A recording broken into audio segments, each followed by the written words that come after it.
Hi again, everyone, and welcome into Cincinnati Bengals Talk. I'm James Rapien of allbengals.com. And the Bengals, well, they're 5-5 on the season following Thursday night's 34-20 loss to the Baltimore Ravens. Make sure you hit that subscribe button and ring the bell. And look, this team coming in, it was, can Joe Burrow and Jamar Chase rise to the occasion? Can they find a way to get a big road win?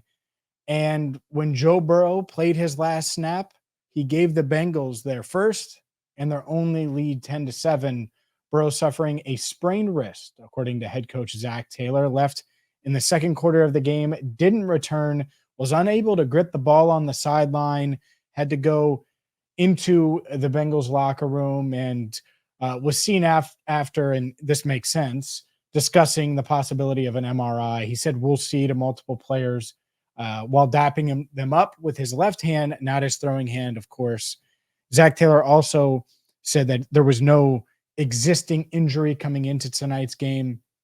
And when he probably heard it was when Jadeveon Clowney sacked him and he was driven into the ground. That's the obvious play. Maybe it was a different play. That was the obvious one. But then the play that I think the world, me, you, everybody else, certainly watching, realized that he was hurting was when he threw the 4-yard touchdown pass to Joe Mixon and clearly in pain, was wincing, came off the field and never returned. So it's really, really unfortunate. Sprained wrist, who knows how long he's out? Who knows if that's it? If there's any other damage, obviously we'll keep you up to date as far as Joe Burrow is concerned, and that looms large because, well, we know he's the franchise, and in the Bengals organization revolves around Joe Burrow, as it should. And so anytime there's a question about his health, his well-being, well, that's something that we're going to cover here on Cincinnati Bengals Talk. So we will certainly keep you updated there. As for this game, I hated the first drive where the Bengals get out on defense and they get off the field in 9 plays by giving up a touchdown to the Ravens. And after that, the defense settled in. Trey Hendrickson made an impact, had a nice tackle for loss and a sack.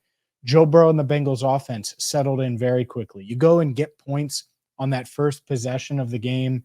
Part of that was aided by a face mask on Tanner Hudson that gave them an extra 15 yards. That's fine. You take it. Evan McPherson boots a 50-yarder. And then you're able to get into a bit of a rhythm offensively, and you go on that touchdown drive. And I thought offensively, I was like, okay, well, they're putting it together. They go 12 plays, 82 yards, 722, and you take a 10-7 lead, and you feel pretty good. You're over halfway through the second quarter. I think you feel pretty good about where you're at. And unfortunately for the Bengals, they couldn't maintain it. The wind was knocked out of their sails a bit. And then the other part was just luck. The Nelson Aguilar touchdown was luck. Jermaine Pratt makes a good play on the ball. Aguilar happens to be right there, and he's able to run it into the end zone. And then the Lamar Jackson touchdown to Rashad Bateman, let's be honest, the pass interference penalty on DJ Turner was the worst thing I've ever seen. It was the worst penalty in the history of the NFL. I don't know how they called that. I don't know what they saw to call it, but it set up a 10-yard touchdown to Rashad Bateman, which kind of put the game out of reach. It was 21-10. The Bengals come out to start the second half. They get a field goal to make it 21-13. The Ravens respond with a couple of field goals, and it ultimately was 27-13. The Ravens get a touchdown in the fourth, and the Bengals get one back in garbage time. Jake Browning finds Jamar Chase. I do think that drive was important for Jake Browning to move the ball downfield in a NFL regular season game, not preseason, regular season game, get a touchdown, get a pass to Jamar Chase, and get into a little bit of a rhythm. And he ran for 40 yards in this game. He completed 8 of 14 passes, and that's something. He can build on that. At 68 yards and 93 overall quarterback rating, you'll take that. And even if it is in garbage time, it at least gives him something to build off of. The star of the game, or the guy that certainly shined brightest on offense, was Joe Mixon. 16 attempts for 69 yards, and then had 5 catches for 31 yards. Overall, he led the team in receptions with 5, the 31 yards. He was really good as a receiver in this game, where he was just running hard. He was picking up first downs. And yeah, I mean, had a long of 9 yards receiving, 14 yards rushing. That's what you want to see. And so he gave them what they needed on the ground tonight. And Joe deserves that. On defense, well, Cam Taylor-Britt's injury. He suffered a quad injury, left late in the second quarter, didn't return.